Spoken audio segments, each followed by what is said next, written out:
K1 and K2 on and hold. PV2 press K3 on and hold if K2 is on.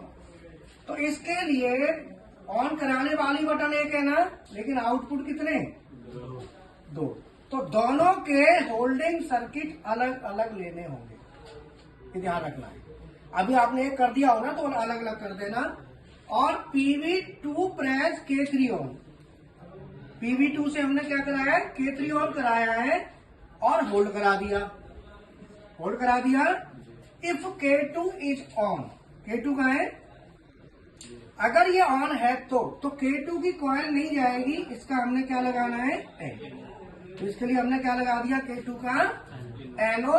तो ये हमें ध्यान रखना है कि जब भी हमें कोई भी एक पुश बटन से दो आउटपुट ऑन कराने हो तो दोनों के होल्डिंग सर्किट अलग अलग लेने, ऐसे नहीं लेने। चाहो तो आप ऐसे भी कर देते, PV1 प्रेस K1 भी और K2 भी, लेकिन ऐसे आगे चल के जब बंद कराओगे ना तो दिक्कत आएगी। इसीलिए इसका होल्डिंग K1 का होल्डिंग सर्किट अलग और K2 का, क्योंकि इसने कहा है कि PV1 press K1 and K2 on and hold. तो ये तो K1 का हुआ ना, K2 तो नहीं हुआ। K2 का अलग कर दो, K1 का अलग। तो ये ऐसे नहीं करना, इसे आप हटा दें, ठीक है ना? ये आपको ध्यान रखना। तो ये हमारा